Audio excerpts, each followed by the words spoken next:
sports fans? This is Robert with WTP Sports Dudes here live for another edition of What's Happening College Football.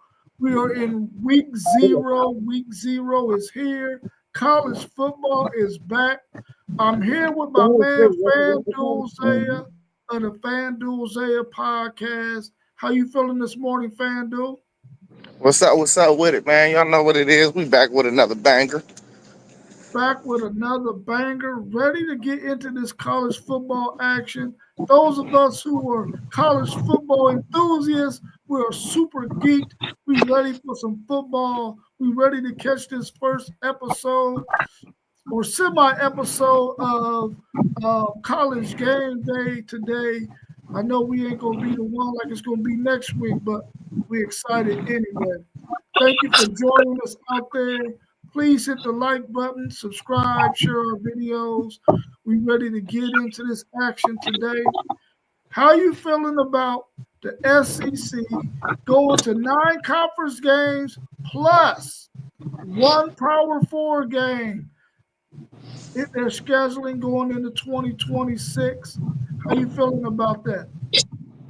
I mean, they only agreed to it because they got everything else they wanted, So I really don't think it make a difference. The advantage is still the SEC.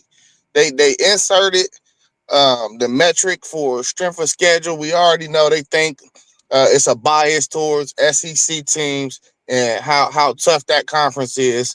They think that's the best conference in the country. So adding that game, adding that metric to the college football committee, which we already thought this was already a qualifying metric that the committee used. So I don't understand that regardless, because they were supposed to be going by strength of schedule, quality wins, and all these other things. So I don't really understand the whole metric system.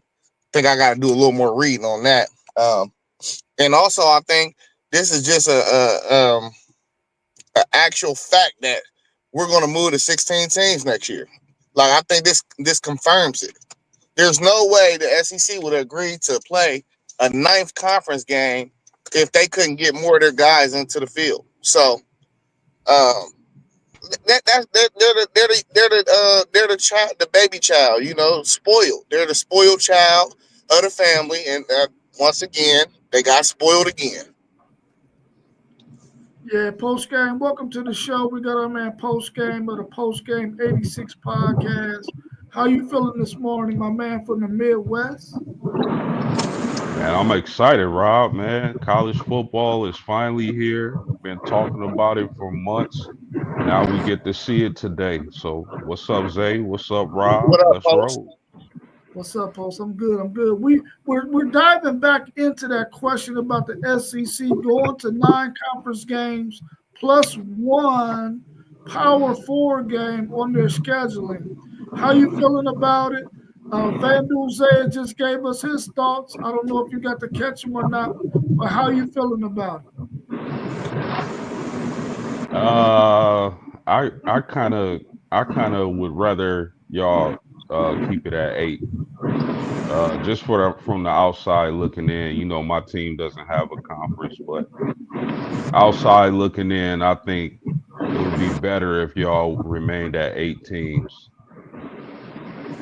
just for the non-conference scheduling. So you think they're going to start canceling a lot of their big time games in the non-conference? Ooh, Zay, man, I truly hope they don't. But I mean, with 9 conference games, that's kind of what it's looking like. I don't know, Rob. What you think? You the SEC guy, man. What does this do for your conference out of conference schedule? I think that the conference understands that they had to do this in order to have a viable argument going into a 16-game playoff. And even if it goes beyond 16, they want to be able to get as many of their teams into the college football playoffs as possible. And having a 9-game conference schedule allows them to have a little bit more say so in the fact that we got a really, really powerful schedule because we play 9 SEC teams every year as opposed to 8. So that's one thing. And also, I think that they understand that, listen, if we're going to be able to have a say so in things, we got to at least be comparable in our scheduling to the Big Ten. Otherwise, the Big Ten gonna hold all the chips or the majority of the chips. So we had to at least be even with the Big Ten in terms of 9 conference games. The ACC is also going to be going to 9 conference games as well. I like the fact that they put the Power Four clause in there as well. That you got to play at least one Power Four school in your non-conference schedule. And believe me, Texas is not going to be one of those teams that's going to run away from scheduling the high-powered Power Four schools. That's what we do. I don't think any of those SEC teams that the Georgias, the Alabamas, I don't think any of them are going to run from any of the Power Four schools. Now, if you start talking about the Vanderbilt, the Kentuckys, they're probably not going to do that. The Ole Misses, the Auburns, the Kentuckys of the world, the I don't know about Tennessee. Auburn. I don't know The, about Auburn. man, I'm telling you, they I don't know all about about to, Auburn. bro. You got 3, maybe 4 schools that's gonna play that schedule, bro. And everybody else watch. They gonna start. They gonna start playing the NC. Well, not NC State is not a good parameter because they be solid a lot of the times, but they gonna start scheduling the Dukes of the world, the bottom of the ACC, the bottom of the Big 12. That's what they gonna start doing. And there's probably some truth to that. And, of course, we got to wait and see. But I really do believe that when you look at, if you go look at what Notre Dame has already scheduled so far, with all of those different SEC teams, they got Texas on their schedule. They got Georgia, I believe, on their schedule. I think they got Alabama on their schedule. There's no way any of those 3 teams, and we know that they're going to schedule that way anyway, are going to change up and not play Notre Dame. I mean, you want that game. It's a home. It's huge. It's a huge opponent. It's good for college football. I don't think that they're going to go away from that. But I do think that you're going to have some teams in the SEC that are going to look at your Northwesterns, your Marylands, your lower tier teams in other conferences. I mean, why wouldn't they? They're trying to get a chance to make it there. But the top teams are not going to be worried about who they schedule in their non-con as far as that Power Four school is concerned. I'm excited that they did it simply because I want them to have some leverage.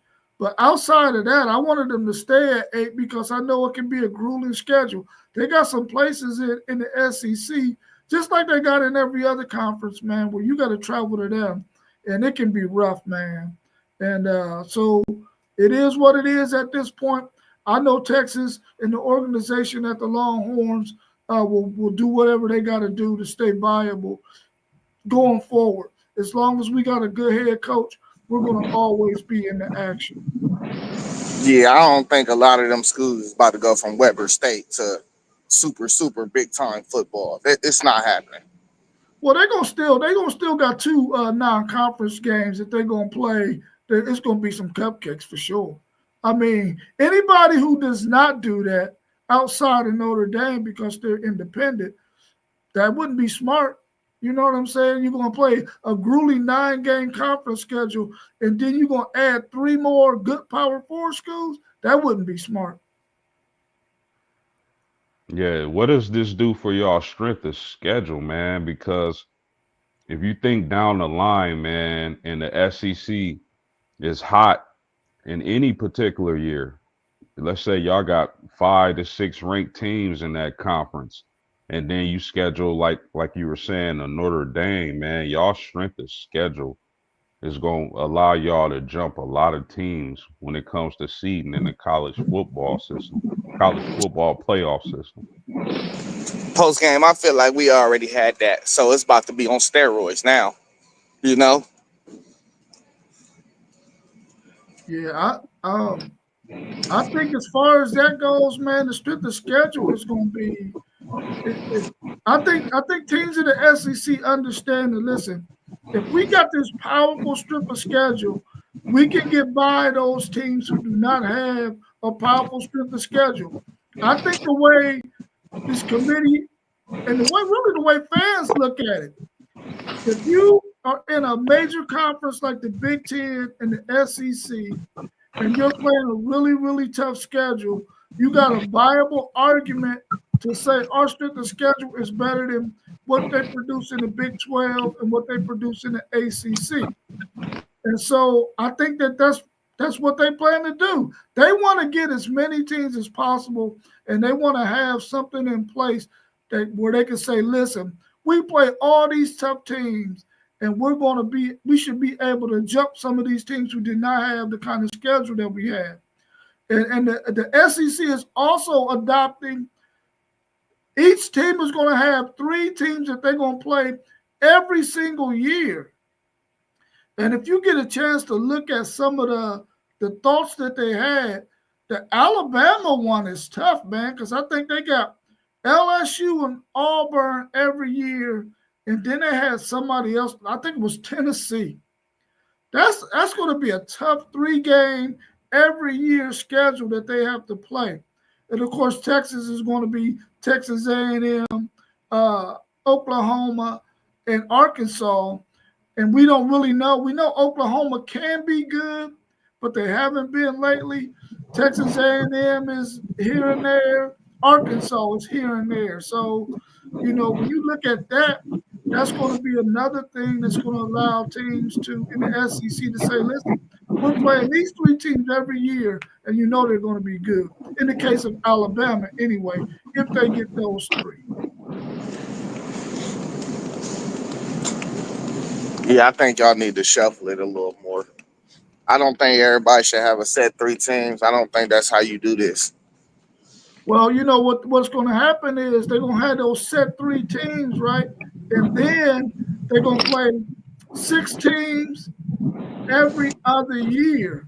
So in a 4-year period, you're going to get your home and home with every single team in the conference, and you're going to have those 3 teams that you're going to play every year. The issue I think that's going to come up is right now you're going to get 5 home games, 4 away games, or it might be 4 home games and 5 away games. But then you got teams like Texas who plays Oklahoma on a neutral site every year, which means they will never have a schedule where they have 5 away games because they have a neutral site game. And so they're going to have a 4-4. So they're thinking that some of these SEC teams might decide to say, listen, we're going to play this team every year, so let's make this thing a neutral site game so that we don't have to play 5 road games in a year. We can just all go to a neutral site. Well, we can have 1 game that we go to a neutral site and play as opposed to having a 5th road game in our conference. That's the thing I'm thinking they're going to be looking at as well. Let me ask y'all this. We often talk about the tough schedules of a Florida or South Carolina. Can y'all see a team like that if they finish 9-3? Can you see a SEC team like that jump maybe the 2nd seed in the ACC or Big 12 off strength of schedule? So you got 9-3 South Carolina or Florida against maybe Colorado, a Baylor at 10-2. You think that SEC team jumps that team in the playoff seeding? Absolutely, they're going to. Post, I think, like I said, I think this is like kind of just telling us that they're moving to a 16-team playoff. There's no way we're not moving to a 16-team playoff now. And it's going to be the 5-11 format. It's going to be all 5 conference champs, and then it's going to be 11 bids. So this is, bro. It's really telling, bro. This is telling. So they're gonna get them SEC teams in, and once they get the comparing schedules, it's gonna be too many tough games in their eyes. Good morning. How you doing? Yeah, I agree. I mean, if you got a two-loss team in a Big 12 or ACC and a three-loss team in the SEC or the Big 10, they're gonna jump that two-loss team from the ACC or in the Big 12 all day because of that strength of schedule piece. So I definitely think that's gonna happen. Let's say what's up to our man Parlay Poe. He said, "Good morning, fellas. Go blue." And then KT, we're gonna get to your question here in a second after we exhaust this talk about the SEC, the scheduling, and all this strength of schedule thing that's out there right now. Another thing I wanted to ask y'all as well is, will this put any pressure on Notre Dame to make sure that they keep scheduling the way that they have been scheduling, making sure that they schedule some high-powered games every year and not play a lower level ACC conference schedule? Yeah, I mean, absolutely, man. The direction college football goes, Notre Dame has to adapt and adjust to remain in the game. I don't know. I can't. I remember I did a video on it, but I can't recall how when our contract with the ACC is up. But they definitely need to schedule the Texases, the Alabamas, the Georgias of the world. It's just good for college football. And so again, I don't know exactly, man. I forget when the ACC contract is up, but I want to say 2030, Yeah, I think it's but a I'm not year after the SEC, which I think in the SEC and the Big Ten, I think it's 20. Yeah, I think ours is 29, so it got to be 30. I just say year after, whatever it is, though. Yeah, so whenever that's up, but I mean Notre Dame, to their credit, has done a great job with future scheduling, man. Getting Texas back on the schedule, that's a beautiful thing. Getting Michigan down the line, that's a beautiful thing. Alabama, Georgia. So I'm cool with what Notre Dame has been doing.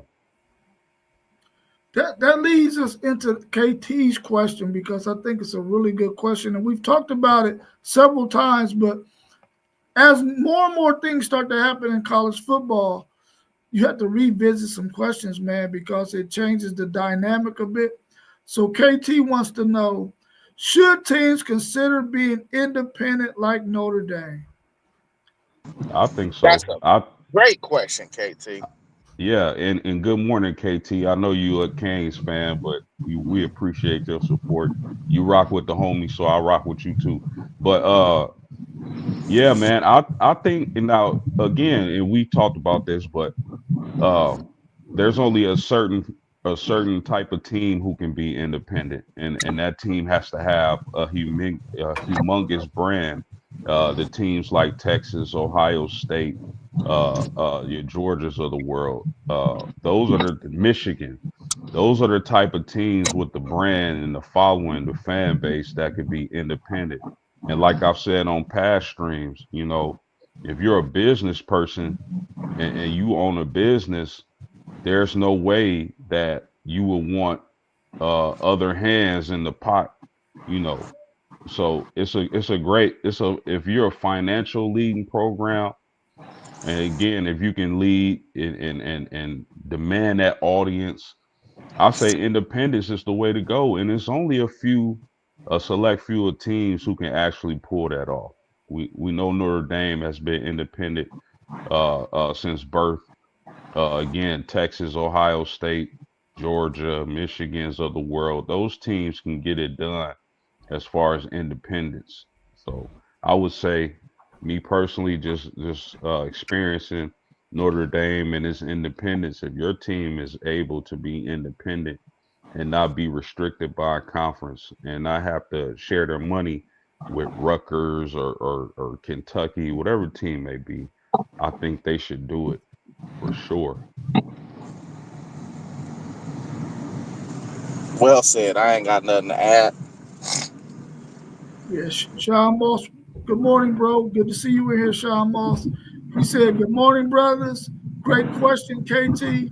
Only certain teams can pull off what Notre Dame can do as an independent, and I think we're all in agreement with that. Only certain teams can really go out there and do that thing like that. If let's just say another 6 or 8 teams decide, listen, we go independent, man. We tired of how the NCAA is not handling things.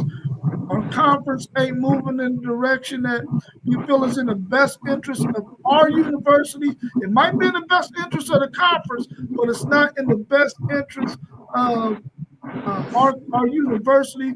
We're going to go independent. What does that do in terms of having a governing body that says, listen, you can't do X, Y, and Z just because you're independent and the NCAA ain't got no teeth? You still got to govern yourself in the right manner. You can't go out here and break any of the rules that we already know are in place as far as recruiting is concerned, as far as your contact with players is concerned, that kind of thing. How do y'all feel about that? If they did go independent, are they going to create something as an independent body that says we're not going to break rules like just because we're independent? Do they need to even have something like that? Well, going independent, it's not about not being under the NCAA umbrella. It's actually more about collecting more revenue. You know what I'm saying? I don't think it got nothing to do with the laws. Honestly, I think it got everything to do with the money. I don't think Notre Dame want to stay independent because they think they got a better chance to break rules. I think they just know they're gonna get more money.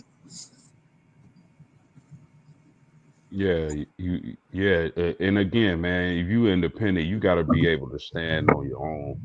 But I agree with Zay. It's not a rule thing. We still got to abide by the same rules. We just get to stand on our own. So uh, it wouldn't change anything as far as the rules. Now down the line, Rob, there's a good chance that the NCAA won't be involved with college football. Just due to the fact, I think college football is looking more and more like the NFL as we go down the line, man. And real soon they won't need the NCAA. Facts. So they'll just probably adopt a commissioner. Who, independent schools? Independent schools, yeah. Nah. Their ads will represent them. Anytime it's anything involved with them with their respectable programs. Their ads is going to be the ones who's handling all types of stuff like that. Because even though they're independent and it's going to be a gang of independents, every school is its own entity. It's not independent, and that's a conference now. You know what I'm saying? Yeah, You only Yeah, need a commissioner when it's a conference. yeah. I thought you were speaking about a commissioner of college football, but yeah, that's what I was saying, the commissioner of college football. But I mean, maybe it's too many entities, too many teams for a commissioner to govern. 130 something odd football teams, 300 something odd basketball schools. It might be too much for one commissioner to do, like what we see Um, in professional sports. I don't know. I just want to see what direction it might go. And I know we're going to hear a lot of talk on this thing because the NCAA has really shot themselves in the foot again. So I wonder what, at least on the football side, what some of these conferences are going to do in terms of the NCAA, man. Are they going to continue to let them so-called lead when they're not leading? You know,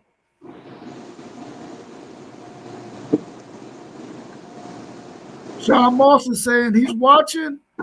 He says, I'm watching Clemson and Florida State to see what they do. They both flirted with leaving the ACC. Both have the brands to go to independent route, in my opinion, though Clemson operates like an SEC school, like an SEC school. What do y'all think about that? I I think Florida State been down in their major sport for such a while. I know they had that 12-0 season. I think it'll be hard for them to go independent. Um, and then South Carolina got South Carolina, so I think it'll be hard for Clemson to go independent, just for the fact that they don't even own, they don't you don't even necessarily know if they own their state. I think schools that could go independent, it got to be a clear cut number one de facto program in it, like Ohio State. We don't compete with nobody. Um, Notre Dame, they don't compete with nobody. You know, like even Texas, they got people they compete with, but Texas been a powerhouse program for forever. So none of them other schools been powerhouses. That's like having Cincinnati, you know. So I don't see them schools going independent. Yeah, Florida State has been flirting with leaving the ACC. I, you want to think like historically they have the brand to do it, but I'm just not sure. It's a lot of questions about that program leading into the 2025 season. Clemson may, um, like Zay was saying, they not the only thing cooking in that state, but Clemson may with Dabo be able to do it. I'm kind of 50-50 on them. Not sure how relevant Florida State is going to be in college football this season. They can be, but it's just questionable right now. Yeah, I mean, there's some other schools in the ACC as well that want to get up out of there. North Carolina wants to get up out of there. I think North Carolina State wants to get up out of there too. Miami wants to get up out of there just because their deal is not even close to being comparable to what the SEC and the Big Ten has, and they want to get up out of there, man. And the thing with Clemson that hurts them, and FanDuel said it a little minute ago. South Carolina is the team that's in the SEC, and they don't want to mess with that.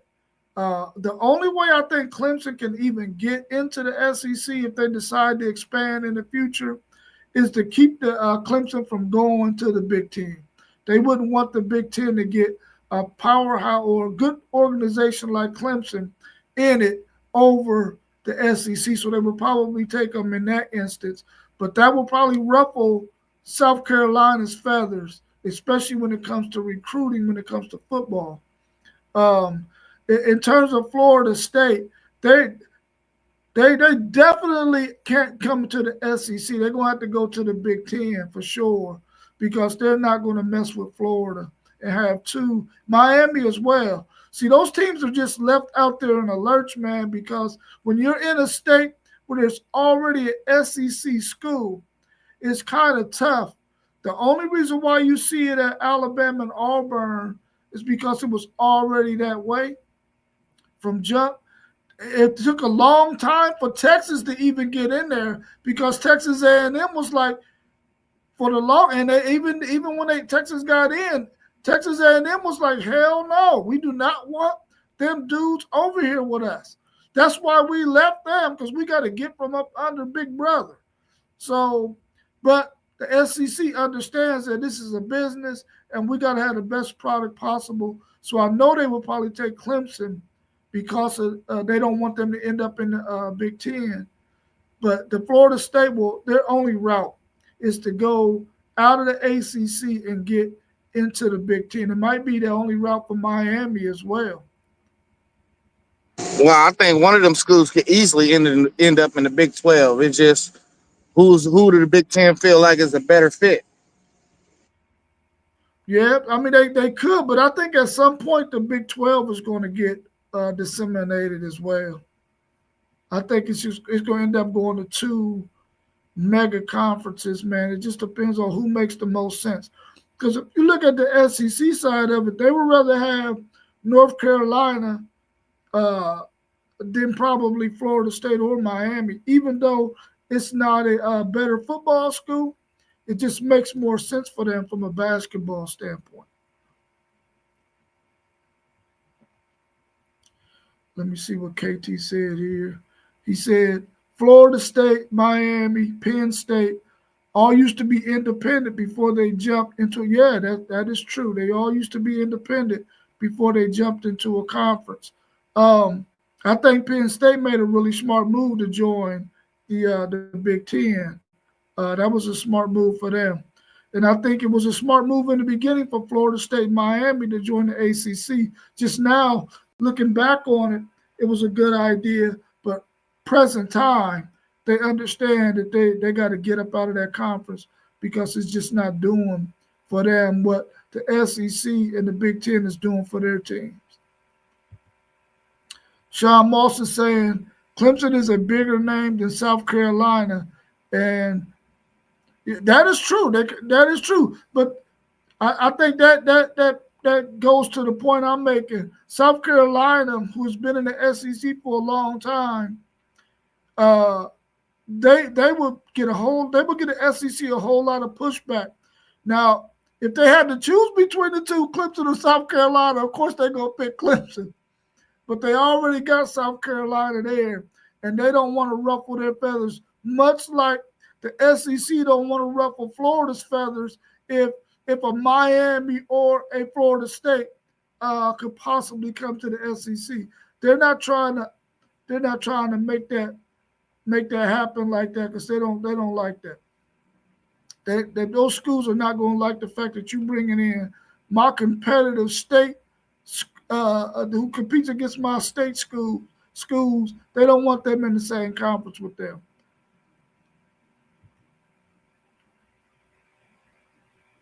Yeah, you're exactly right. Texas and Texas A&M just went through this.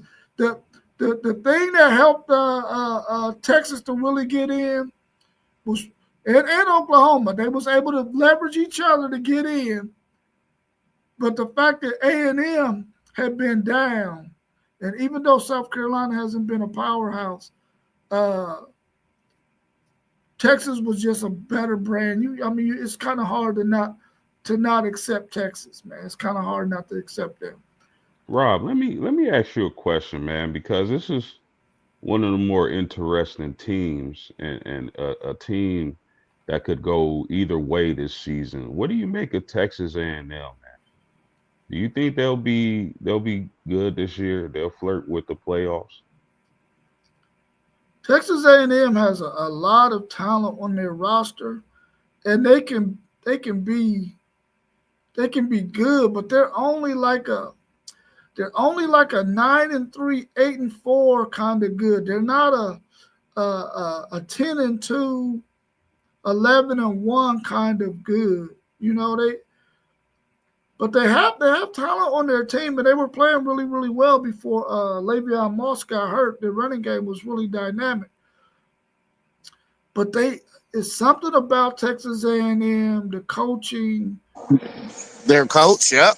Yeah, they just drop the ball a lot when they come in those areas, man, and they're just not all the way there yet. And I don't know if Mike Elko is ever going to get the kind of coordinators that he needs to be able to get over that hump. Really, he's probably just a coordinator himself, I don't know if he's really head coach at Texas A&M. Now, he can go head coach at some other smaller places, but at Texas A&M and then get the coordinators around him and the coaches around him that he needs to really develop those guys, I don't know if he's the man that can do that.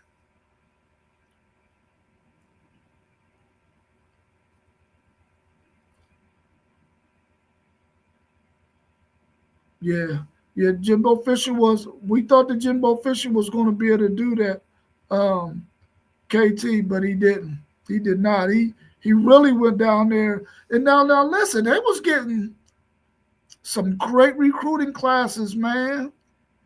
But he didn't have the coaching around him to develop those guys. And really what that did was it made people look at Jimbo Fisher like, yeah, you did this thing at Florida State. You won that national title. But was it because you had all those athletes and you were able to get college football when it was maybe down a little bit? Because Really, they Auburn team that really was not that talented almost beat them in that national championship game with just a running game. Hey, speaking of him, what is Jimbo Fisher doing nowadays? Well, Collecting checks. yeah, he got to sit back and collect those checks because if he go and gets a job, then he can go be an analyst and still collect that money. But if he go gets a job, like a head coaching job, a coordinator job, then he don't get those checks. Not to that magnitude anyway. It's a lot less than what he is now because I think he had a $75 million buyout, and he's only going into year two of that buyout. So he's sitting at home collecting checks. Bro getting buku money. Oh yeah. Yeah, I agree. We agree. I think we all agree with Tushan on this one.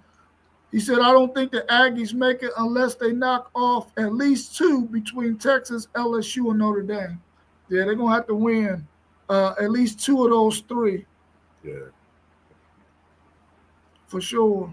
In my opinion, what y'all think? They got to win at least two of those three?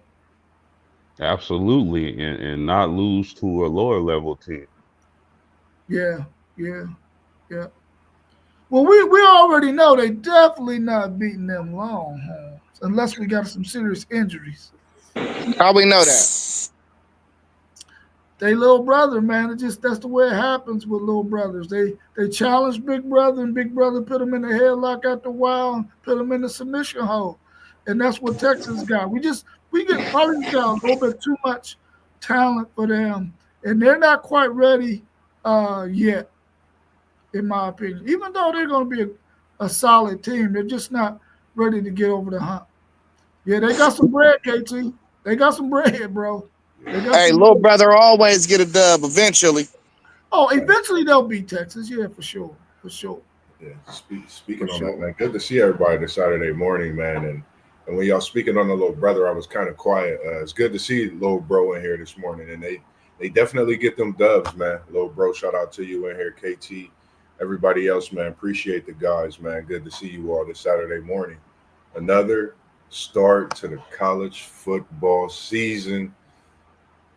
Iowa State, Kansas State, much more, man. But I'm gonna let you get back to it. It's just good to know that we back for another banger coming from the Midwest, South Bend recognition as well with post game. But man, I'm just loving it, man. And we not talking about Mickey D, so don't sue me. But I love your coffee, so definitely somebody come through with some of that coffee and show some love because I'd have had a couple of them this morning from you, Mickey D. So definitely need more. Well, I guess that's better than drinking Red Bulls. Oh, yeah, for sure, man. I be trying to tell them at work, man, stay away from them too much. I won't lie. I dibble and dabble when I'm on that 17, 18-hour swing, but I mix it with a little Powerade or something. So, hey, you need to go to the store and get one of them little glass ginseng bottles. Better for you. Nah, I got one, man. I got a bottle from my T-Mobile spot right next door on the little app, so everything good now. So what are y'all looking forward to this college football season that got you so excited that college football is back? Man, that's easy for me. I'm just I'm excited about the Irish, of course. I'm excited to see how CJ Carr leads the team from the quarterback position, and if he's able to get the ball to those big time receivers that we finally have. They not Jeremiah Smith, but they got some talent in that receiver room now. With Grayhouse and Fields, Will Pauling surprisingly was named a captain, and he just transferred over from Wisconsin. They say he's sleep in the workout rooms, but just excited to see what CJ Carr brings to the table. If the defense can improve against the run from last season, we know they're going to be dynamic against the pass. And what type of season Jeremiah Love is going to have, man? They I hear they want to give him more catches in the passing game. If the offensive line can overcome the injury to Charles Jagasaw, We know this is a elite unit, so I'm definitely anxious to see how we match up with Miami down in Florida come next Sunday. So I can go up many different places as far as my excitement for the season being here, but definitely my Irish and how they're gonna be looking, and if we can build on the momentum of going to the national championship game last season or have a letdown. We back, baby. I like it. I would say I'm definitely looking forward to. I mean, it's so many things. Freshmen and seniors, whether they're coming in to a big school, major school, or even transferring. Every class is something spectacular. Looking forward to Art and Sark. Smitty from O Block. We talk about him. We looking at love for how much love for Freeman is in ND. I'm gonna put it at that. And what I mean by that is, we see what Notre Dame is doing, not only for the university, what Freeman has brought, but college football within itself. When you're talking about a team like Notre Dame, not to mention just Notre Dame, Penn State, the Oregons of the world. You got a South Carolina team out there. We looking to see what Michigan gonna do this year. Bouncing back, we know what they've done in that rivalry matchup. Dabo got Clemson in the playoff. Finally hit the portal. Is it a move that'll make them an undefeated team as much as they've spoke on Clemson? We got Texas, who for the first time in college football, I think in a unanimous way, people have them as the title contender and the champion as well. So it's a lot to look forward to, as well as my Seminoles bouncing back from a tumultuous 2-10 season to where I think there's so many ways to have an optimistic outlook for college football, as well as KT's Miami Hurricanes. What's going to come through Miami this year?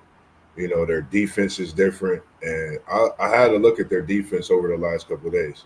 They definitely made some moves, and I'm interested to see what they do as well. And I mean, it's just so many things, and I'm definitely looking forward to it, tuned into it, and I actually want to see what Jeremiah Love do, man, with the run game. I think if we really think about it, respectively, Notre Dame's running back room is deep, but he can carry the load if he's 100% healthy, and that's a fact. And I'm gonna live on that.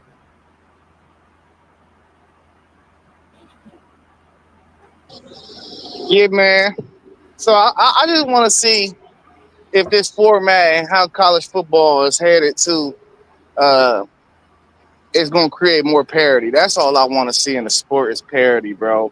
So, I mean, we don't got enough data yet. So another season, another grind.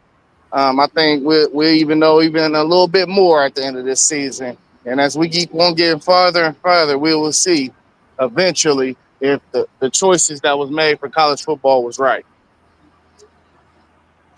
Yeah, I agree with you on that too, Fan Dudes. I agree with everything that all of y'all said. I'm looking forward to all of those things as well. Um, I really want to see if towards the end of the season, once that first college football playoff ranking comes out, I want to see if they're gonna rank teams much like they did last year, or they're gonna rank it based on the teams and the rest of their schedule that they think will be able to make the 12-team playoffs, so that they don't, not that they botched it last year, but they put some teams in there that a lot of people who watch college football was questioning why this team is in here, especially after the result that we saw last year. I'm also wondering if a quarterback like Carson Beck goes down again, do you start to look at that team differently that has that starting quarterback, much like you did it with Florida State in the 14 playoff, in terms of are they going to be able to compete in this playoff if we put them in there? I wonder if they're going to be looking at all of those kinds of things, even though they probably shouldn't, because you're punishing the rest of the team when you don't put them in. I'm anxious to see what they're going to do with that first ranking.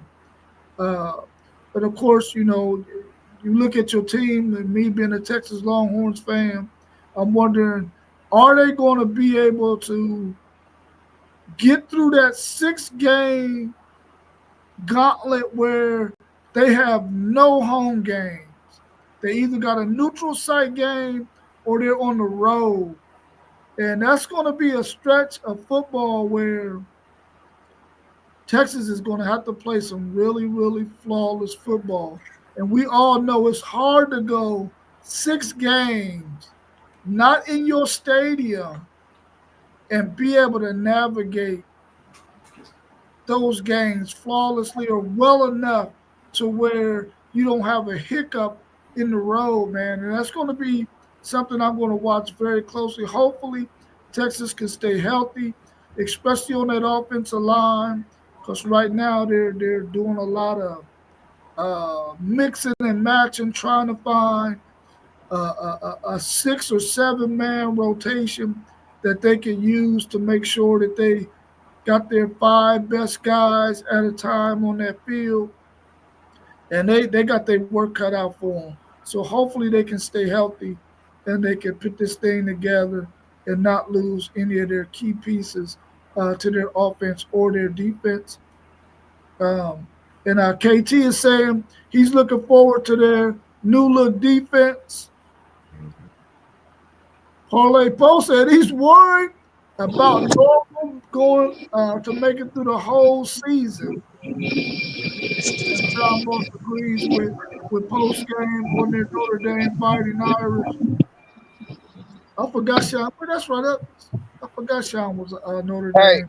Hey, I just want to say, you did try to slide that in, but the Big Ten is represented. You want to talk about Indiana, but let's talk about how Notre Dame beat Georgia by a bigger margin. So we can't keep on saying these same things. It was a bigger margin in the Notre Dame and Georgia game than it was the Notre Dame and Indiana game. Okay. That's true. That's true. That's true. I mean, but of course, everybody gonna look at the fact that Carson Beck, even though he wasn't playing good football, wasn't out there. So of course they're gonna look at that too. But you're absolutely correct. Notre Dame beat Georgia worse than they beat Indiana. That's a fact. With under 100 yards passing. Yeah. That was a virtuoso as far as coaching goes from Marcus Freeman. He I didn't think he could do it, but he outcoached Kirby Smart. Yeah, he definitely did. Man, I'm just thinking. I'm glad you mentioned that, Zay, because I haven't really thought of this, and now I'm thinking of this. This August 30th game. Even we look at that week 0, then we got week 1. You got Penn State, you got Notre Dame, you got Ohio State, you got Texas, you got all these teams, you got Georgia in the mix in this top 5 that's crammed crazy. To where the possibility of Notre Dame being number 1 by the first BCS game, bowl game rankings, the playoff rankings, is a possibility for them to be 1 or 2. Just thinking of certain things and, that Texas Ohio State game being as big as it is to start the season in week 1, it's just so many things to look at right now. And I think if we really think about it, we seen Penn State jump, Ohio State as far as in the rankings continue to come out. But I think Notre Dame they're kind of looking like that team how they looked last year in the playoff. They just kept winning at the end of the season, and how these rankings then came out week by week leading up to, today's week slate of games in week 0. They stood in that area to where all they got to do is win. And that's a scary thing, because if we look at their schedule, as we talked about, possibilities is very strong for Notre Dame now that we look at it, to be one of them teams to be undefeated. What's the former quarterback? I forget his name. The former quarterback for Bama who got the podcast. Help me out, fellas. Is it Greg McElroy? McElroy. Yeah. Man, he came out with his preseason poll. He had the Irish at 3, fellas. Yeah, yeah. I mean, you got to think of who they've played against. The only team they haven't played in this top 5 is a Texas team. They've played Ohio State. We seen last year in the playoff. They handily beat Georgia, like FanDuel, as they just said, and Penn State. You know, I think this is a big year for them, you know, in all facets. And like you spoke on the recruitment, what they got in, Plaxico Burress, all those guys as well. So glad to see Parlay Pro joining in. We got to add that guy to the stage so we can hear that great saying and that great speaking. Good to see you in here this Saturday morning, Parlay Pro. What's up, man? I had to join y'all a little dead. I know it's 8 in the morning. Yeah, Man. Come on, yeah, man. yeah. It's 8 in the morning, man. We waking up, man. And you 2 coffees in. Yeah, I know. I'm chilling. Oh, I've been up since about 4:30, but you should be bouncing off these walls, man. What's going on, fellas? How you doing this morning? What up? Famous day, Parlay Pro. Man, I can't complain. Anybody gonna listen to me? I'm ready. What up with it, Paul? Man. Hey, really, they just did because I've been doing a lot of rip and running. I just went to the car wash, man. I wasn't able to give them that energy they needed. Yeah, you feel me? You was at Wally World. I say you was at Wally World. Yeah, I had to grab some stuff for dinner tonight. I could dig it. I'm about to make some birria. You know that got a slow cook. 4-5 hours. See, I don't know nothing about that. What is that, meat? Yeah. Yeah, I don't know nothing about that. You said I don't know nothing about that. That's that longhorn meat, man. Oh, okay. We talking. Now we talking. That's that longhorn. Okay. Yeah. Get full on it so you can be fat and slow. It's good to see you in here as well, Parlay Pro, because FanDuel Zay was speaking to the people about how you and him would be coming together, and he gave him one of the picks for this weekend, and he spoke on that Idaho State, I believe, at UNLV game, and he told the people to make sure that they stamp that for their ticket. Is there anything out of the few games that you see out there, as we got some of the people tuned in and watching, that we could give them one of the picks this afternoon for them to step into this evening, respectively? Any thoughts on that? At your own risk, as we should. First game I'm gonna watch. I'm saying the first game. If Iowa State is anything like they did last year, but at the end they start tapering off. But the beginning of the season, Iowa State was pretty good. So I'm looking for them to repeat that last year early run. So I'm picking Iowa State today. Okay. Yeah, I got Kansas State on my ticket, Poe, man. Come on, man. And I know you probably do, but I'm saying Iowa State played good early. I know Kansas State got the quarterback coming on, but he don't know how to slide yet, man. Yeah, but Iowa State got them 2 new receiving targets. Yeah. You sure they gonna be on point? Yeah, it's easier to run the ball than throw it. Yeah, you're right. You're right, but I think they're gonna be all right because dude get out that pocket. He always try to make a play with his feet. Well, he probably got better that on off season. We don't know if he's gonna still slide, but dude always when he get outside that pocket, he try to take it to the house. And he took some nice hits last year.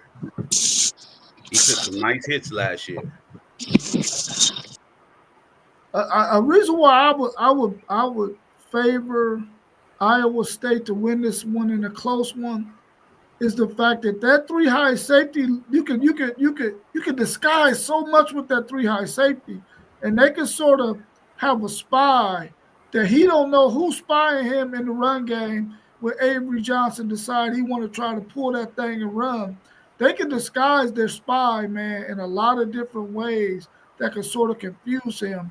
And I think Matt Campbell and the defensive coordinator there might be able to slow him down in certain instances, man, and force him to have to throw that football.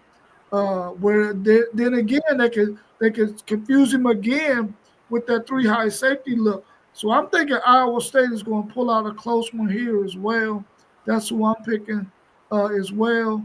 Because I think that Matt Campbell and that 3 high safety defense might be the difference in this game for Iowa State. So that's 50-50 right now. Who you got, Post? Man, I'm gonna take Kansas State in this game. I kind of alluded to it the last stream. I think Kansas State run game is going to start off hot. They'll build a lead, and come the third quarter, Iowa State is going to be chasing points, and they'll probably accumulate a lot of passing yards and get on schedule with those new receivers Rocco is throwing to. But I'm looking for their safety to make a big play or two in a passing game, maybe get an interception. And I got Iowa State making it close, but in the end, Kansas State prevails. I'll say 30-26. I like this score. Yeah, if I had a score prediction, I got 27-24. I might want to go lower than that, maybe more like 20-17. Yeah, I'm gonna go something like 2017 also. Them Dublin Ireland games, yeah. Man, I'm looking for fireworks. I wanted 37-31. 37-31. He said he want fireworks. Absolutely. It's game one, fellas. Let's open the season out right. Man, Let's see some fireworks. Yeah, I agree with Zay. I think game one in Ireland, they gonna put up some points. I think the over and under is 50.5, if I'm mistaken. Hey, Really? Moss. Well, that's a bet in itself right there. I would bet the under on that. Yeah, 50 If it's 51, if it's 51.5, I'm going under that. 50.5. 50.5. Yeah, I'm probably going to bet the under on that if I was a betting man. Hey, Moss. Yeah. Go ahead and write everybody's name down and lock in these picks because we are starting that. We are starting that for sure. Yes, sir. We are keeping tally. I told you, yeah. Yeah, we keep it tally for sure. We're going to see who knows what they talk about or not this year. We're going to find out. But you got to think, some of these teams fail you too, man. They do. You know what I mean? Some of these teams fail you. You be like, oh, man. So let me ask y'all this, and then I'm going to come to the statement that Sir John got, and then I'm going to go with Donnell's question here in a second. How many games y'all want to do a week? Y'all want to do 5 games, 7 games? We want it to be an odd number, right? Why we want it to be an odd number? It's better that way. Okay. I think it's better to have an odd number because I think it's just better when it's odd, I guess. Yeah. That'll break ties. I don't know. My number. OCD don't like odd numbers. My OCD like even numbers. Yeah, but you can't break a tie if everybody like he said. You're gonna have to break the tie. I ain't gonna be tied with nobody anyway. I'm gonna win it all anyway. I don't think everybody don't have the same number of picks anyway. Because everybody not gonna be here every time. Well, I mean, they're still gonna have to get their picks in some way, somehow, so that way we can keep an accurate running total with the same games. But it's up to y'all. We can do 5 or we can do 7 a week. It's up to y'all. I like this 7. 7 not bad. I think that's good enough for us to look at through the week. All right, we'll do 7 then. And maybe throw a couple. I mean, I don't know how y'all do however y'all want to do your show, even if it ain't the 7 games for the pick. Well, I mean, we could do more than 7 games, but in the record we're gonna keep. We're gonna have a certain. I think we got to do more than 7. I think we need to do 3 SEC, 3 Big Ten, and probably like 3 ACC and like 2 Big 12. Okay, well, you know what we'll do? We'll talk in the chat, and then we'll figure or out one Big 12 in Notre Dame we got to pick Notre Dame every week for post game. So I don't know. We got to figure that out though. But we need to pick Notre Dame every week. We can't leave Notre Dame out. What about when they playing Western Michigan? Okay, we can leave that Western Michigan. They might get Northern Illinois. Okay, Moss.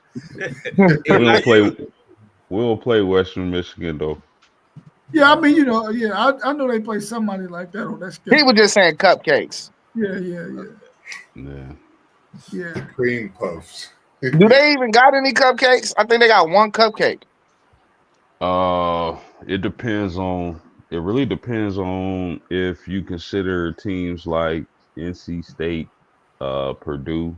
Well, Purdue No, for sure. no, Purdue for sure. I'm talking about non-power schools.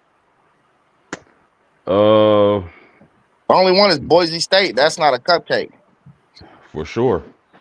Man, Purdue sure. gonna get somebody this year. Don't sleep on Purdue, man. Oh, for some reason, I'm glad you said that. They get out the crib. They might do it for sure. I like you mentioned that, man. Yeah, Poe think it's gonna be us. Hey, go ahead, put a name on it. What you say? You said it on the stream. You already said it. It's already locked in. Nah, they got y'all that 1 year when they had what's the name though. They put up a number on y'all. They put up a number on you. Look, only people was watching that game was Ohio State people. You That's know a what I fact. mean? Because it was gonna be a blowout. You know what I mean? Like, and they got you. And two of them dudes in the NFL. Yeah. I think that linebacker, he went to the league. Well, I don't know about the defense, but I know the one dude played for the Cardinals, the running back Moore or whatever his name is, and then the Charlie Jones dude or something. Okay. Yeah. C. John said AJ in Kansas State, their run game is going to lead. They're going to lead today, or they're going to be balling out. So I think we think AJ is going to try to get his thing right. I think their running game is going to be the key to them to getting the win, but I don't think they're going to win. I got them losing that game. I think that 3 high safety look is going to be the difference for Iowa State. Donnell want to know, Penn State is a contender to win the Big Ten. What y'all think? That's what they think. I mean, they got it. Go ahead. Go ahead. Nah, you go ahead, Parlay Poe. I want to hear I'm saying on paper, man, they got an excellent chance. Yeah. But it always gonna fall back on Franklin, man. It's always gonna fall back how he do in clutch moments at the end of the game when they need to make a call or something. They got the players, but I'm just what make me shake up about Penn State is they still don't got their Jeremiah Smith. They don't got no receiver like that. They need somebody like that. You know what I mean? They need a receiver. They need a top-notch dude. You know what I mean? So their receivers, defense good, but their receiving core ain't. I don't like. I like Singleton, but I don't like the receivers. I mean, they saying they confident in them 2 guys they got in the portal though. One had a stack last year. Yeah. They got an incoming freshman they've been raving about, but nobody's a freshman like Smitty was or Ryan Williams in that capacity like we seen last year coming into this year for sure. Just my opinion, they haven't got touted or talked about like that. So, just like you said, I wonder what Penn State really gonna do. On paper, they look real good. It's just what they're gonna do out here on the field. Man, it's gonna come down to week 5 or 6, bro. If they win that Oregon game, bro, everything else is jelly for them, bro. They gonna win. They gonna win the Big Ten if they win that Oregon game. If not, they not gonna win the Big Ten regular season. Right. For me, fellas, it all depends on the progression and improvements that Drew Allard has made or has not made. That he gets a lot of raise from people as far as being a quarterback prospect and going to the NFL, but I haven't quite seen it, fellas. I don't know. So for Penn State to be as successful as folks think they could be in the Big Ten, Drew Allard has going to have to take a huge leap and be able to make plays, not just with his legs, but like Poe was saying, down the field. So it remains to be seen for Penn State for me. Yeah, I agree, man. I think that for Penn State, we know they're going to beat the teams they're supposed to beat. But are they going to beat the teams that we know they always have trouble with? Are they going to beat Oregon? Are they going to beat Ohio State? And if you had to answer that question, you gotta say no because they haven't been able to do it. Yeah. And I'm telling you right now, Drew Aller has not shown me in one single game of that magnitude where he was able to do or make plays to win the game for them. You know, I know we say things about Franklin because sometimes he does make some decisions that he shouldn't make, like what he did in the game against Notre Dame in the playoffs. And we know Franklin gonna do Franklin things. But man, your quarterback gotta make plays, man. Drew Aller is in his, I believe, his fourth year, third year as a starter. If this guy cannot, and he hasn't shown us yet that he can throw the football down the field. He has not shown us yet, or even attempted, or even tried it. So the verdict is still out on him. They got a schedule that they can navigate and end 10-2, but 10-2 is not good enough to me for this Penn State team. They got to at least be 11-1 or 12-0. They cannot lose to Oregon and Ohio State and be relevant to me, because those are one of those games you gotta win it in order to be able to say you're one of the top-notch programs in college football. And I don't think they're going to do it. Yeah. Right. That's a question for you, Post. Got another question coming in from Adam Tusi. Appreciate you tuning in. He said, thoughts on CJ Carr, like you said, Parlay Post for Post. What's your thoughts on this one, Post? CJ Carr getting a nod for Notre Dame for your South Bend, Indiana squad.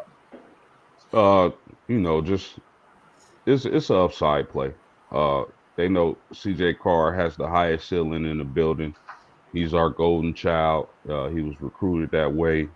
We want to thank Michigan for doing Lloyd Carr dirty, because that's probably the only reason he went to Notre Dame, Post. But yeah, man, you know, CJ Carr can definitely get the ball. Man, if you see his tape, he got a lot of arm talent, man. He can just sling that thing. And so I think they went with the upside play. He'll be able to get the ball down the field to Fields and Greathouse, Pauling, and those guys. So and look out, the breakout of the year, I'm calling it, at the tight end position will be 6'7" Eli Raritan running down that seam for the Fighting Irish. So it was an upside play. They want to have a guy, Marcus Freeman's first baby.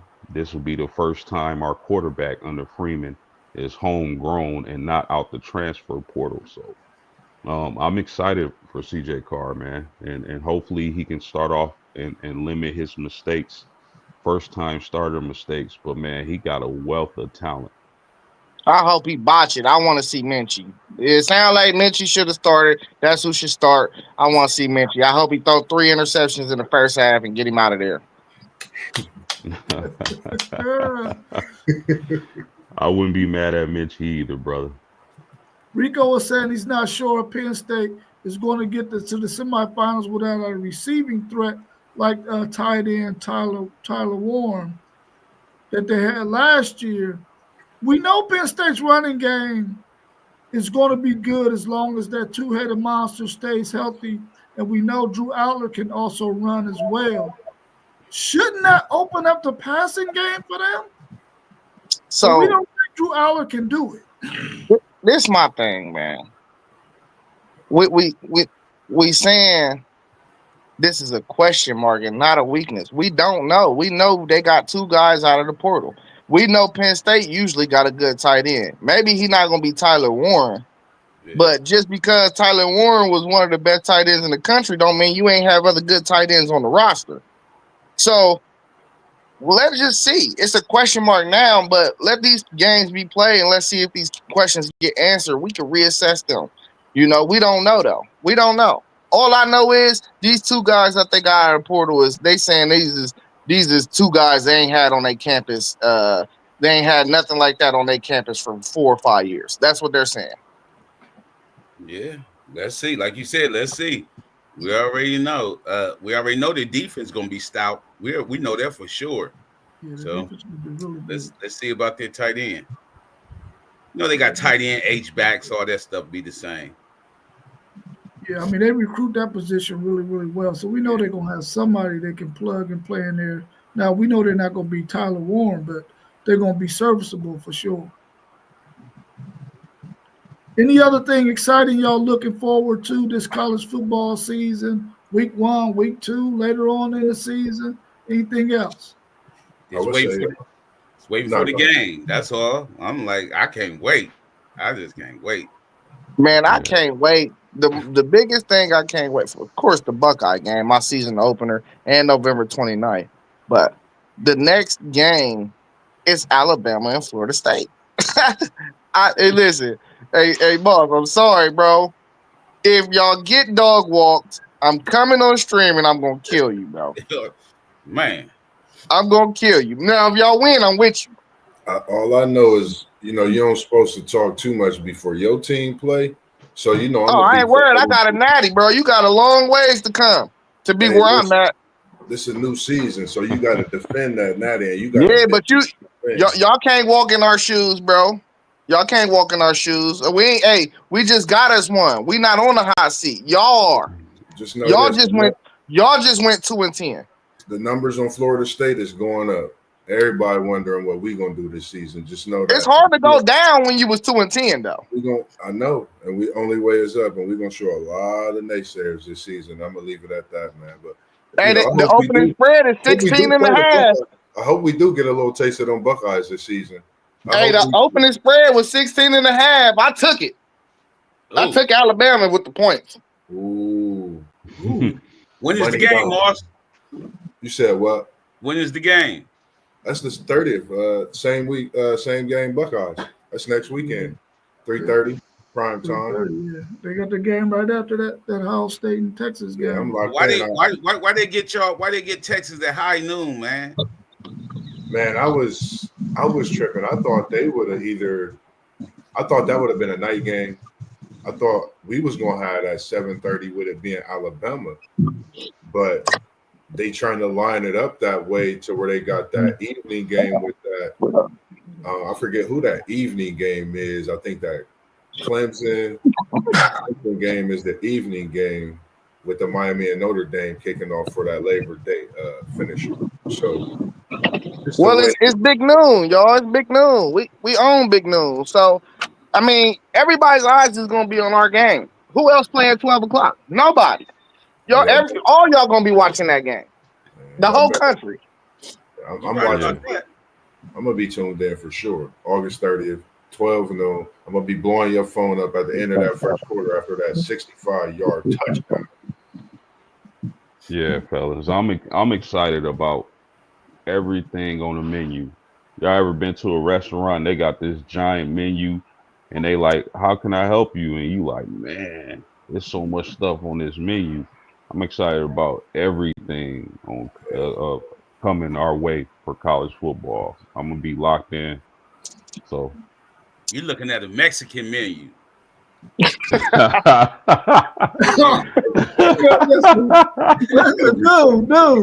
told the truth, man. We went to a Mexican spot yesterday, man, for Onion's wife's birthday, dude. It was pages and pages and pages. I said, just let me get to the page where it says vegetarian. Man. No, you know what? All this other stuff.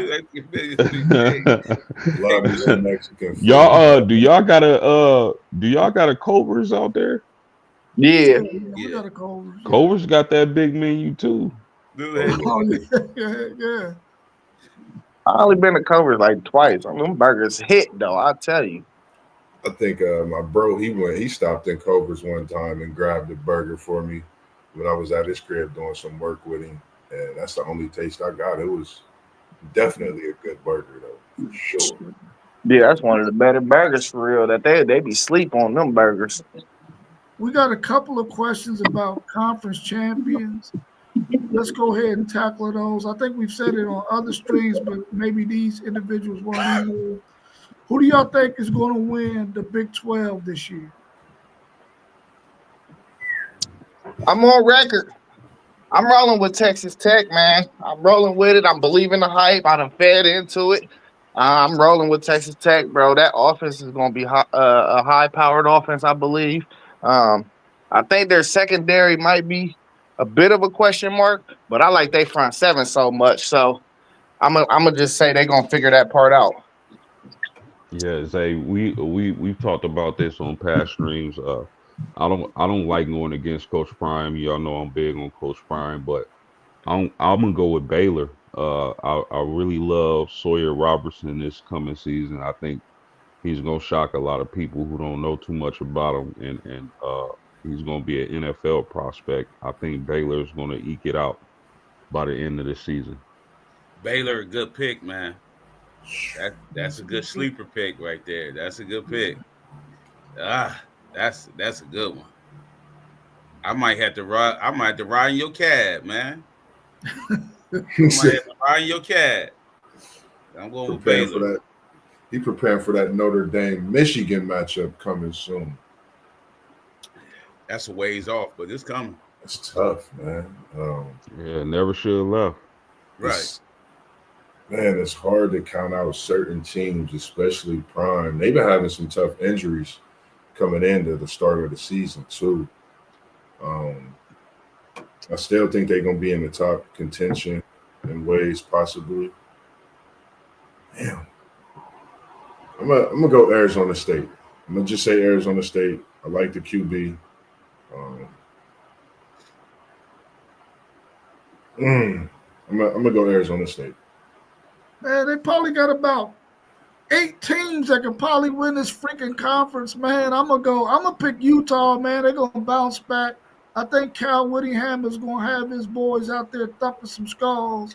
I'm gonna go with Utah, even though one of 8 teams could probably win this thing, man. But I'm gonna pick Utah. Who y'all got in the ACC? Clemson. Clemson. Clemson, that's well, Moss on here, so it might not be unanimous. Yeah. But I got Clemson. Yeah, Clemson. I mean, I can't be biased. I gotta be respectively 0.5 for Clemson and 0.5 for Florida State. But Clemson, I mean, I honestly feel Clemson could win the ACC. I mean, they're really that good. If we could get them in Death Valley, I still speak on that.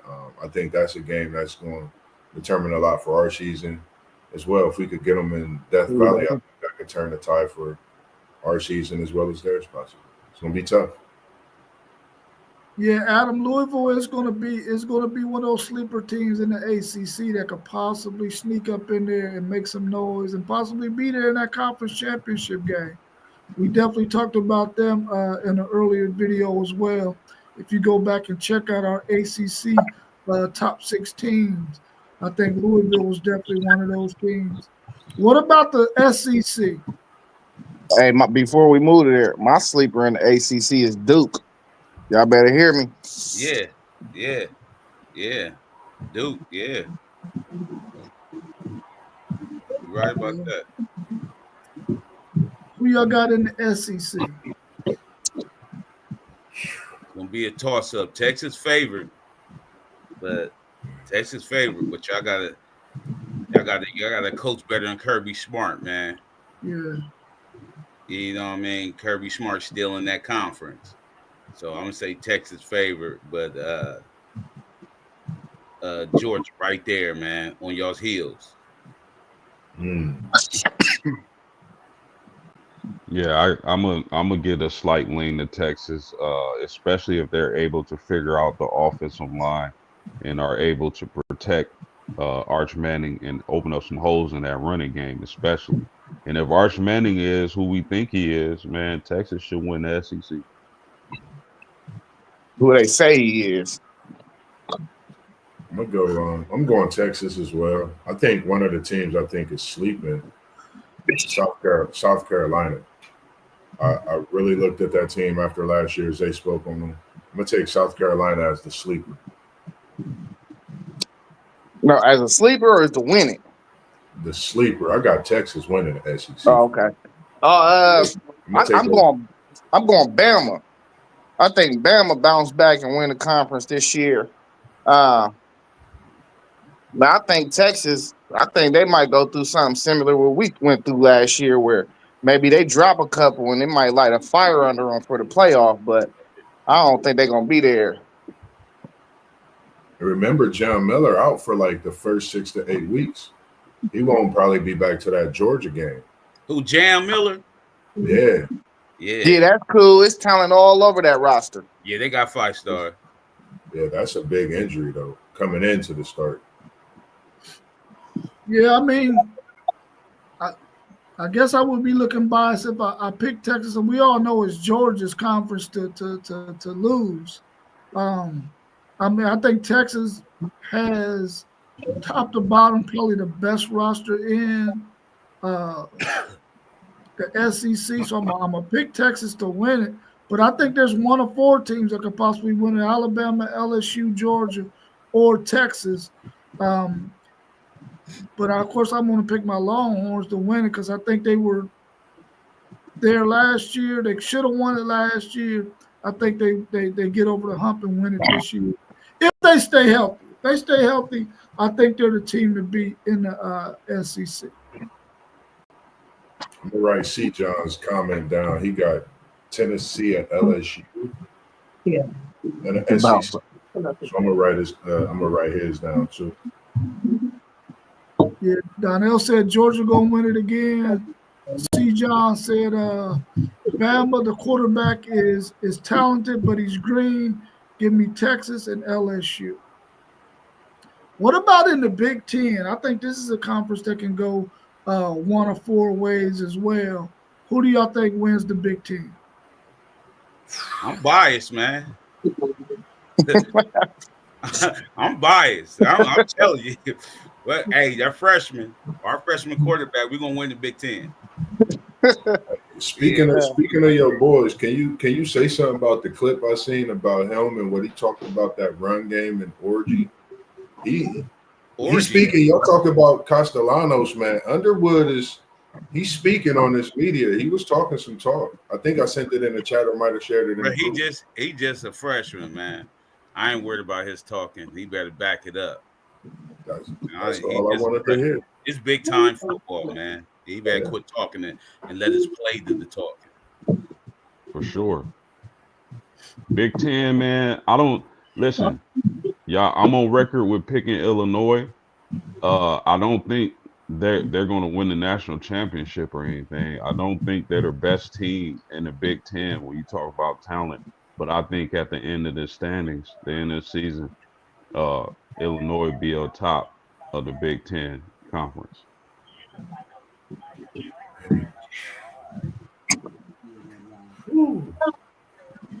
Regular season, I think we're gonna have a regular season champion and a Big Ten champ. I think regular season is gonna be Oregon, and then I think Ohio State will win the Big Ten championship. Oregon got the easiest schedule out of all of them, so I think they'll be right there, man. I don't think they're gonna win the conference championship game, though. Man, Damn, that's tough. I don't even want to say this. I'm gonna give it to Penn. I hope it's Penn State. How about that? Hey man, stop disrespecting Penn State, man. I hope James Franklin can get over the hump and win the freaking Big Ten, man. Hey, we're not gonna be tolerating all this Big Ten slander for the rest of the season. No, we're not tolerating it. No. Listen. I only give it to you because I know how you coming at my neck. But I think the Big Ten is just as good as the SEC. I just think they got more bottom dwellers. But when you start looking at the top of their league, they can compete with anybody. So I can't dog them. I just come at them because I know you're gonna be in my ear at work. Man, when this is a tough question because I got 2 of the guys from 2 of the schools that's going to determine this question for me. Who wins this November 24th matchup this year? Who wins that matchup? Whoever y'all feel win that matchup, that's who I'm picking to win the Big Ten. Between that team up north and the Ohio State University, whoever wins that game, I got as the Big Ten champ. That's just, I think it's going to be that type of year when it comes down to that game this year. The winner is going to win the Big Ten championship. Well, I definitely got Michigan beating Ohio State for sure. Ooh, spicy. On that note, I'm going with the Ohio State University to win the Big Ten Conference this year. They can win it. They just not gonna beat Michigan. Yeah, I know. Hey, you got your maize and blue on today? No. What you got on? You see what I'm rocking, cuz? It's under the Longhorn shirt. Okay, got it. You said they gonna beat you. Yeah, it's a white Michigan shirt, bro. You ain't just show us nothing. Oregon, Illinois, Michigan, Ohio State, Oregon. And Penn State. That's some pretty good picks out of the Big Ten. Yeah, they got some really good teams up at the top. I'm telling you right now, man. If teams who have first year starting quarterbacks, if they can navigate the first 4 or 5 games of the season, and I know 3 of those are probably going to be easy matchups. If they can navigate the first 4 or 5 games of the season, they can start gelling, and because most of them teams that got first year quarterbacks, they got solid defenses. Bro, they gonna make some noise, man. They're gonna be hard to beat, especially later on in the season if they stay healthy. So Post game. Give him the stat. Post. Oh yeah, 9 out of the last 16 national champions had first year starters at quarterback. Yeah. So I'm thinking if these teams can navigate it, but all of them have a stretch in their season where they have some tough games, and then some of them got their rivalry game is a tough game too. Like I talked earlier about that 6-game stretch for Texas, where they got to go on the road. They're not at home for six games straight. That's going to be a tough stretch. Can Arch Manning handle that? Can Steve Sarkisian keep him calm enough? Can he scheme up some things? Can that defense, because it's really going to boil down to that for Texas, can their defense keep teams up under 14 points until Arch Manning can get up to speed? And that's going to be the test for Texas for me. What's going to be the test for your team that you root for this season, and then we can get ready to wrap up? What's going to be the test? Yeah. My quarterback. Just like you said, like Post said, four teams out of the 5 teams of ours, it's first-year starters. You know what I mean? Like, everybody have first-year starters. Castellano started at Boston College. But my quarterback, man, I want to see how they bring him along. Are they going to spoon-feed him since we got them backs in the back, or they going to unleash him and let him play? With that Chip Kelly offense, it's like they do a lot of screens and down and outs to the wide receivers, but they ain't big on tight end play. But Michigan has always been big with their tight ends. You know what I mean? I'm seeing how Chip Kelly going to put that into his offensive scheme. So my offense, I'm just saying the offense as a whole. I'm gonna say that's what I'm ready to see for my team. Yeah. As far as tests, I want to see when we face adversity and stuff get tricky, is Ryan Day gonna leave that playbook in Brian Hartline's hands? That's what I want to see. So you think he able to get in his snatch from him?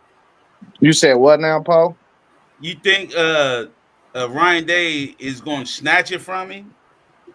I think it's possible. Yeah, Ryan Day. So the knock on him is his nuts get tight.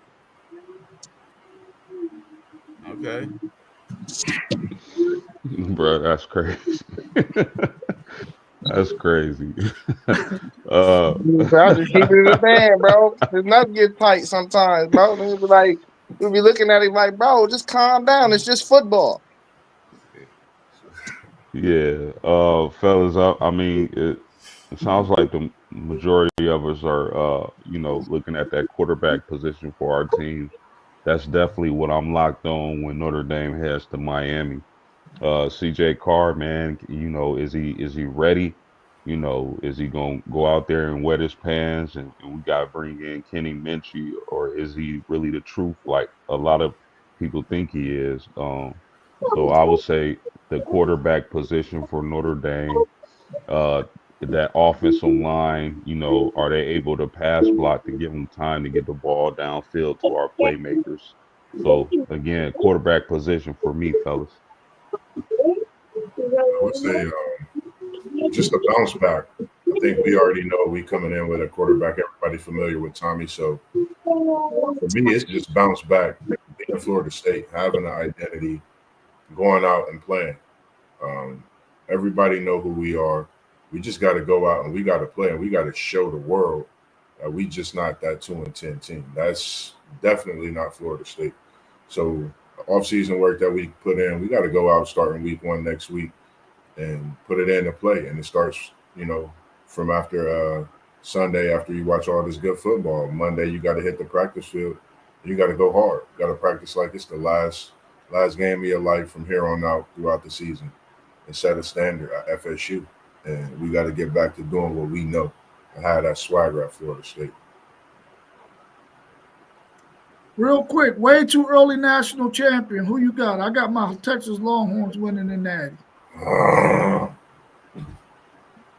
got Clemson. I'm gonna give you 3 teams. Because one is a biased pick, which I'm gonna say Ohio State. We going back to back. And then the other 2, I got Clemson and Bama. It's the year of the Irish. Let me ask a question. I'm going to double back and go with you post game. I'm going to say Notre Dame. Okay, my question is I'm saying after the first game and your quarterback can't play well, what kind of leash do we have now? Well, you know what? Arch Manning don't have a leash at all. We don't have anybody behind him, so he can throw 50 interceptions in the first game, but he's still gonna be the dude we gotta roll out there. We don't have anybody else to roll out. Our hands is tied with Arch, but that's a good problem to have, I believe. Yeah, I don't think we'd make a switch if Julian played bad. I just go back to the time when we rolled C.J. Stroud out. C.J. Stroud did not look good his first 4 games. Something clicked. He got it together, and then the rest was history. So I think Ryan Day has some type of patience. Yep. I think we're having Kevin Sperry. Yeah, we're having Kevin Sperry. I think Castellanos, he already know what's behind him, so I think he definitely got a place. But having Castellanos, I wouldn't be surprised if anything at any time in Florida State can happen at the quarterback position, knowing what we're trying to get back to in Florida State. That's the only thing I'm gonna say. Yeah, I'm not sure. I think CJ Carr would have to be catastrophic for them to make a switch. Like if he goes to Miami and throws like 3 interceptions and Freeman on the sideline asking him what he's doing, what Poe said after week 1, man, that could be during week 1, the first game against Miami. They could make a switch, but he would have to be just terrible for them to switch to Minchie. So we'll see what happens. And I think that's what we're praying for. We're praying for another one of them scrimmages. I'm not, but I get what you're saying. Post game, think about it, bro. You think the better quarterback is on the bench. Let's just take care of this week 1,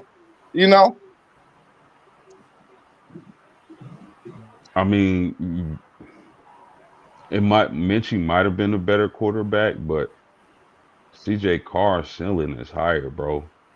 Like CJ Carr, if he pans out, he could be a top 10 pick in the draft when he comes out. That's how talented he is. He's that good.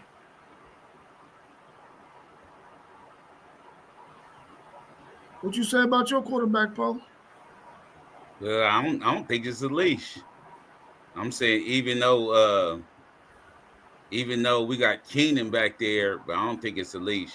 They're gonna let dude rock out. Yeah. He gonna learn from his mistakes. Watch. Yeah. Well, let me rephrase it. I said that we ain't got nothing behind it. We got something behind it, but it ain't something you're gonna roll out there unless he gets hurt.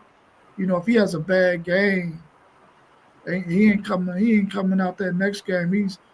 He's what we got for this year, and if he decides to stay next year, but we brought in Matthew Caldwell to be the backup, and he's serviceable. Trey Owens is serviceable, but those guys ain't nobody you're gonna put Arch Manning on the bench for. That's for sure. Right. Yeah. All right, y'all. Well, I appreciate y'all joining the show this morning, man. We had a really good show. From here on out, we're going to be on at 8 a.m. We're going to try to go for an hour. Today, we went a little over, and we had a couple of technical difficulties this morning, so we got started a little late. But that's going to be our everyday, every Saturday schedule during the college football season, 8 a.m., right before college game day comes on at 9. We're going to try to go for about an hour. And throughout the Saturday, we're going to probably have some live streams that pop up just based on whatever is happening that day.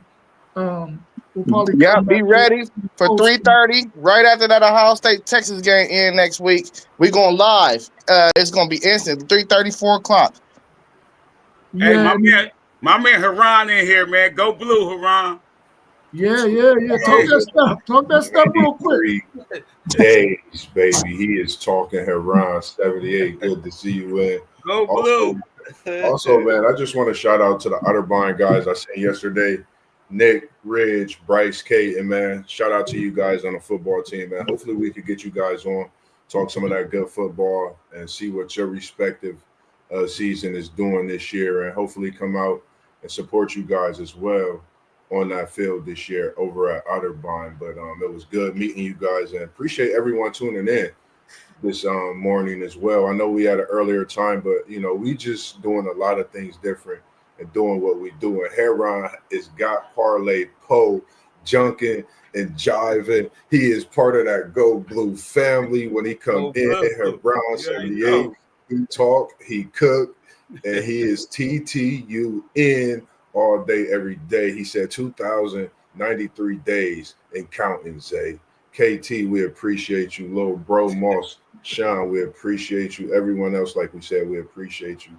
And it's just a pleasure, man, as we do what we do every day through the week, in the evening, in the morning, as we do, man. It's just a blessing as well, man, to do what we do. So just make sure you stay tuned in and locked in, and we're going to also be bringing you some high school footage. Go check that out on City League TV on Facebook. If you haven't followed us on that page, make sure you do, as well as our City League TV page. Also, we got the Level Up Sports WTP post game, Parlay Poe, Blitzburg, FanDuel Zay page on Facebook as well. Go follow that page, like and subscribe to all our platforms as you see scrolling at the bottom of the screen as well, man. We just going to continue to bring you a banger after banger every week, every day throughout the week as well. All right, Haran. All right, go blue. We out. Peace, y'all. All right, y'all. You have a good one, man. Peace. College football is back, y'all. Yes, sir. All right.